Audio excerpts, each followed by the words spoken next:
Magandang araw, magagawa po tayo ngayon ng masarap na beef caldereta. Magpainit na po tayo ng ating mantika at ipiprito na po natin ng bahagya ang ating beef. Hayaan lamang po itong tumubig at hanggang sa matuyo. At kapag tuyo na po ito, haluin lamang po mabuti hanggang sa magpantay ang luto nito. At kapag medyo golden brown na po ay okay na po ito. At igilid lang po natin ang ating beef at tayo magigisa na po ng ating bawang. Igisa lamang po ito hanggang sa mag-golden brown. At isunod naman po natin igisa ang ating sibuyas. Ang ating pong ginamit ay puting sibuyas, pwede rin po ang pulang sibuyas. Ayan, igisa lamang po hanggang lumabas ang aroma nito. Napakabango po niyan. Sibuyas at bawang pa lang ay masarap na. At ituloy lamang po ang paghalo hanggang sa lumambot at medyo mag-golden brown ang ating sibuyas at kumapit ang lasa nito sa ating beef. At pagkatapos nating igisa ang ating sibuyas, ay sunod naman po nating ilagay ang ating tomato sauce. At siya nga po pala, pwede rin po dito ang tomato paste kung ano po ang available meron sa inyo. At i-continue lamang po ang paghalo para hindi po masunog ang ilalim nito.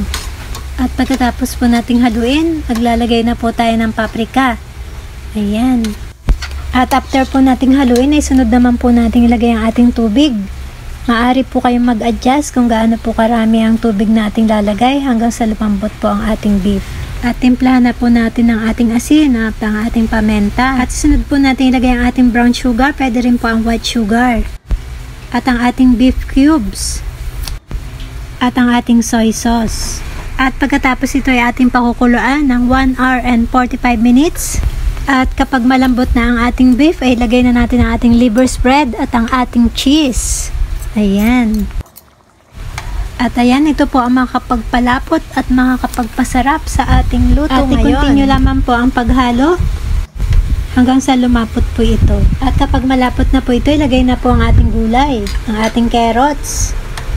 Halu-haluin lamang po ito. At ilagay na rin po ang ating patatas. Ayan. Napakasarap po nito. Napakarami po nating gulay.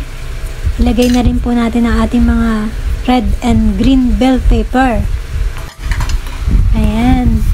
Napakadali lamang po nitong gawin na ating beef caldereta. Para na po tayo naggawa nung nauna nating recipe dito. Yung tinatawag na beef goulash or ang beef stew. Halos magkaparas lamang po, ang dinagdag lamang po nating recipe ay ang liver spread at ang cheese. Ayan, haluin lamang po ng mabuti hanggang sa lumapot po ito at maluto po ang ating mga gulay. Ayan. Continue lamang po ang paghalo hanggang sa lumapot ito at hindi po magtutong ang ilalim nito. Ayan, napakalambot na rin po ng ating beef. At kapag malambot na rin po ang ating mga gulay, ay okay na po ito. At ayan, luto na po ang ating ulam. Ready to serve na po ito.